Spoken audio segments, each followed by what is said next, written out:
welcome back. And if you're not back, tough luck. Welcome back. We now have a fireside chat. And we've got two very visionary people. And so we didn't really set an agenda with them. But they're visionary, so they're going to be amazing. And if they're not, feel free to complain. Romano Roos from Multiverse and John Hammond from AWS.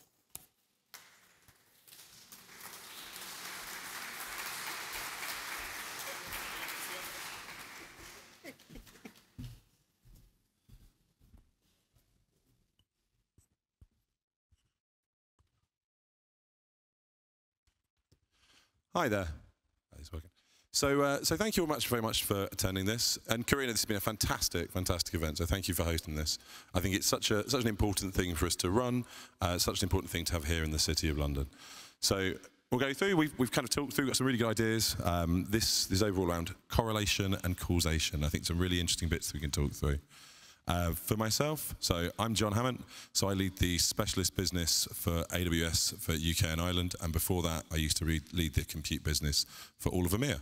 Background's in finance, so it's nice coming back into this kind of a Raymond, Josh. Yeah, so hi everybody. It's really a pleasure to be here in this such a special place. It's always a pleasure to come to the City Quantum Summit.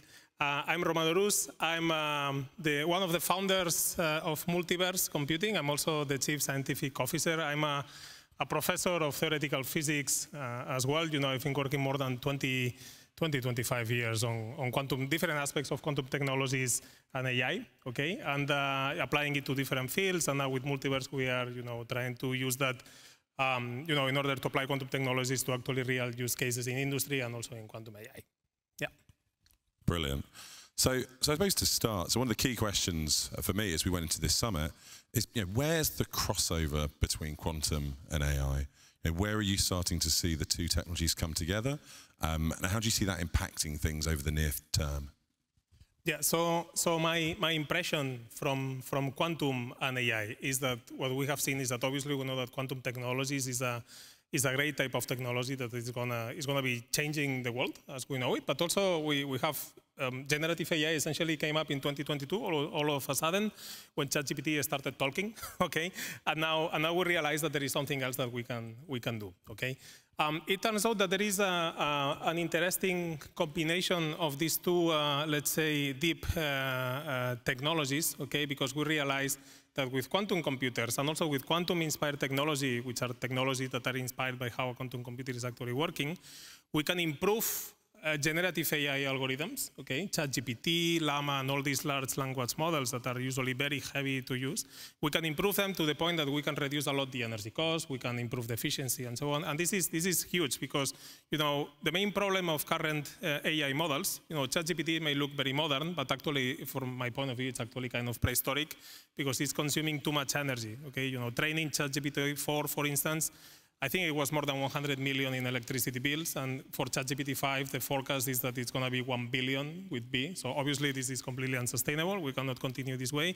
The only way that we can continue doing AI is by changing the way in which we do AI, okay? And the only solution for this is quantum and quantum-inspired. That's kind of the natural step.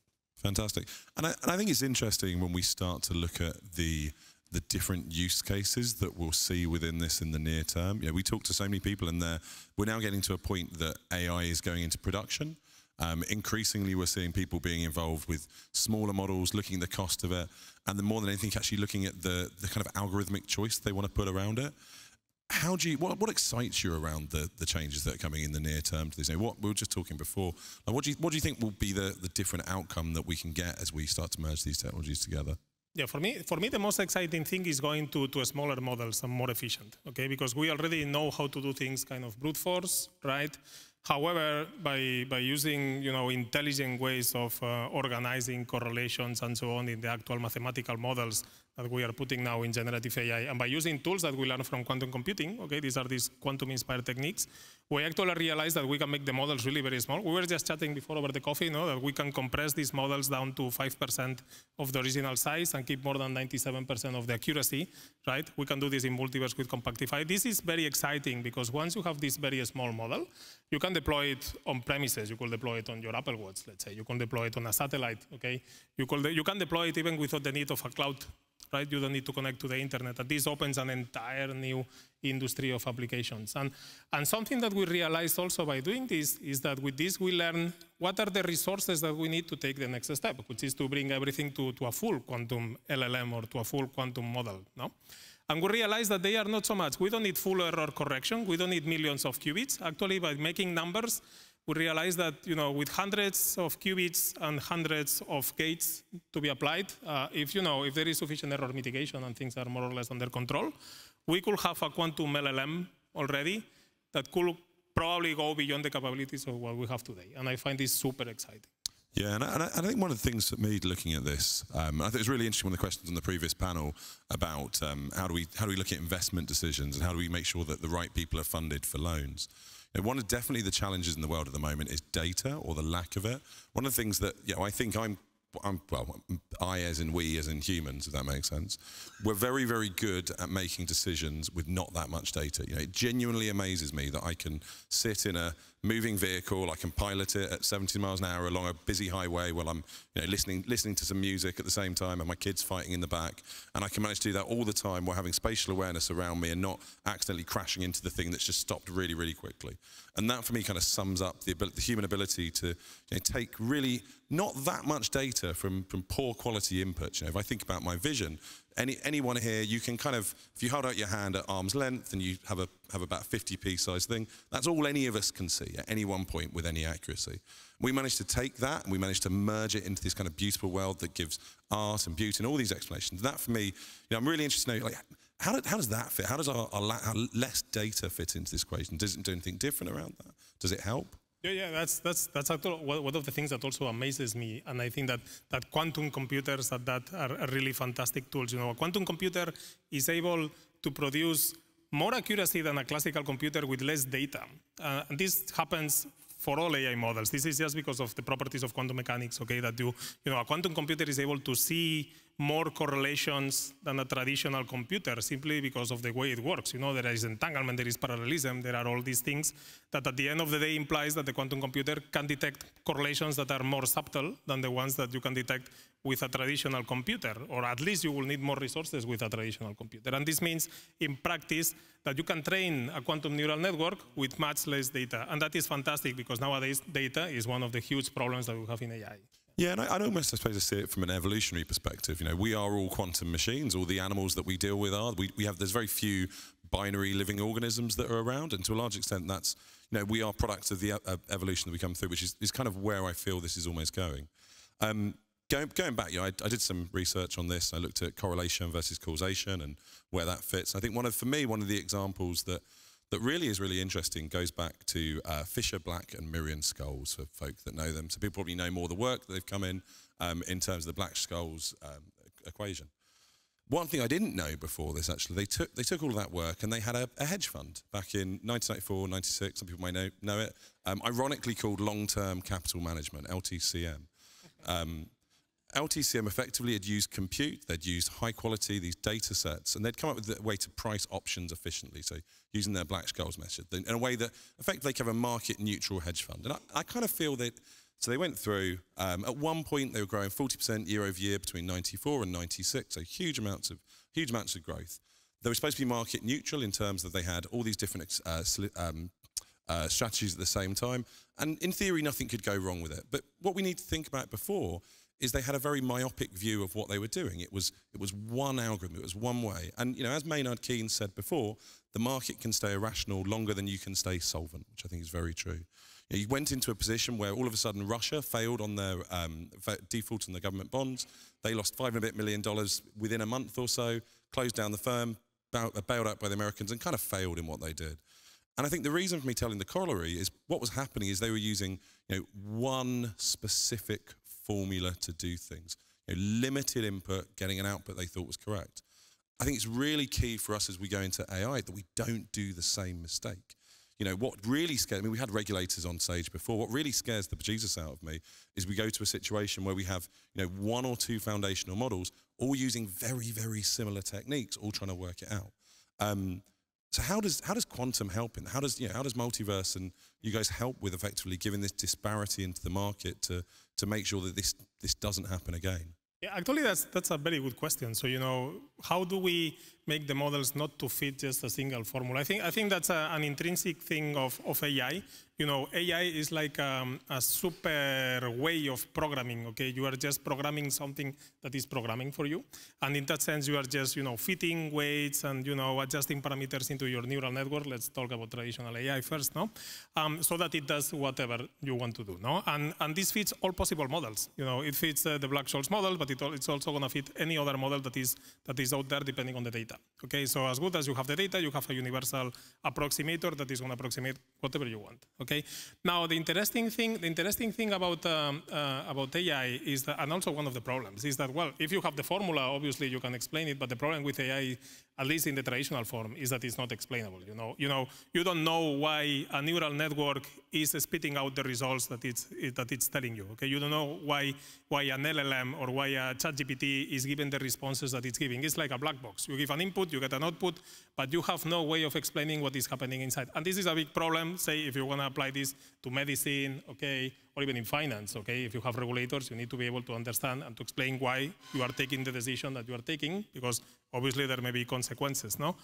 Now, the nice thing about quantum AI and quantum-inspired AI is that it makes AI explainable. We can make explicit what is happening inside of this black box. We can just have a new mathematical formulation of all the correlations inside, and then we can understand what is the flow of information inside there. And we can really understand why the machine is giving the results that it's giving. Okay, we see that, activated this correlation with the other and so on, and then we got this result. And this is something really that is also, to me, this is very exciting. Because this is one of the fundamental problems of AI that is kind of stopping its application in many places. And I think that on top of getting more precision and speed and so on, explainability of AI is also one of the fundamental problems that quantum is going to solve. Yeah. So interesting. So, we often are starting to talk about the concept of serverless quantum. So, one of the things that I suppose we're starting to see in this space is this whole move to increasingly heterogeneous computing. It's using the right tool for the right job, and that can be in terms of both specific hardware. So when you use AWS, have all kinds of different unique hardware that it goes down to. Personally, I think one of the things that we're going to see is quantum becoming a new thing where, in the end of the day, you want an answer, you want business value outcome of it, and effectively you want that to be rooted to the right tool that delivers in the right way. Where do you see this going? Do you see there being multiple do you see quantum kind of segregating the market into different areas? Do you see it running forwards? Do you see there being a path for all of it? Where do you see? I mean, I know crystal balling in this world is really hard to see, but if you're looking kind of 5 to 10 years out, what do you see as being the key changes that this helps bring together? Yeah, I think 5 to 10 years. So I think that quantum is obviously a very transversal technology, and it's going to impact lots of industry sectors. Okay, there are some sectors that are more obvious than others.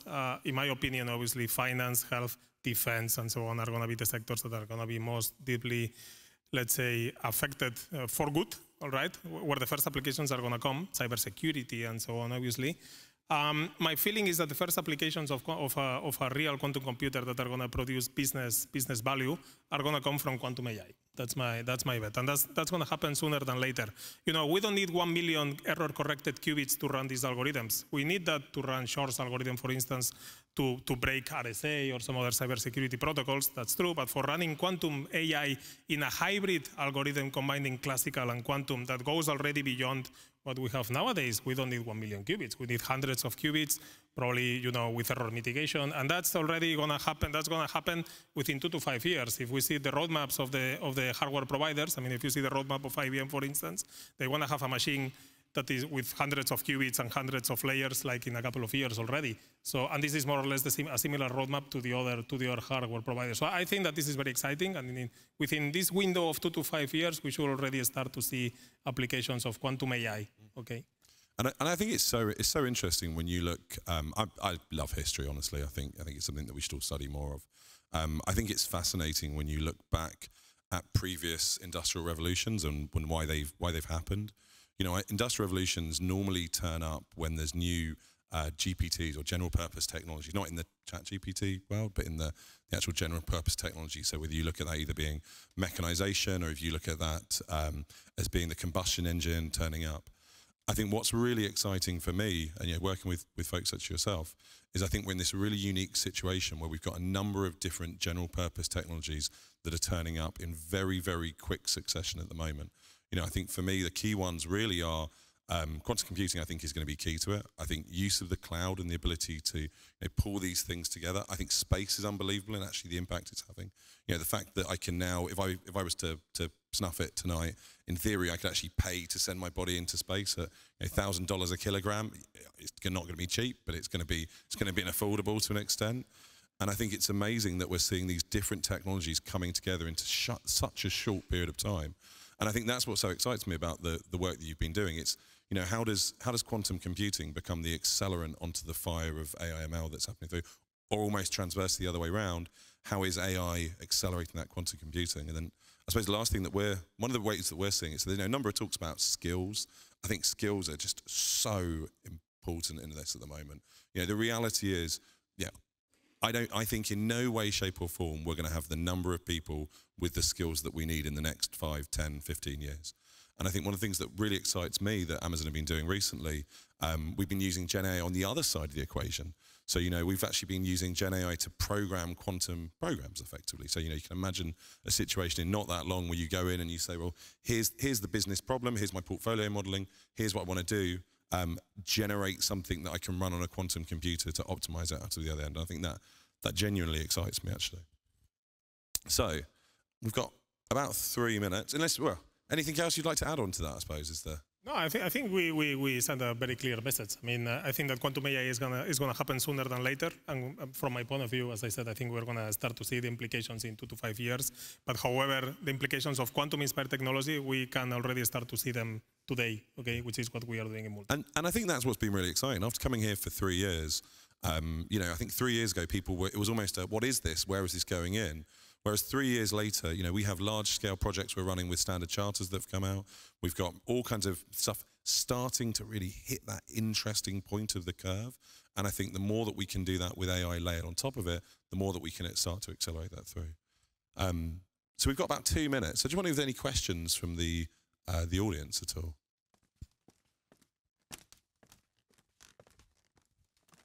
Oh, thank you both for your very insightful perspectives on this whole industry. So my question's perhaps on a lower level of the technology, and it's quite interesting that we're in an era where quantum computing has yet to see widespread utility, however you define that, and yet there have been a series of benchmarks which have been proposed. I'm thinking specifically of the Quantum Economic Development Consortium application-oriented ones in the US.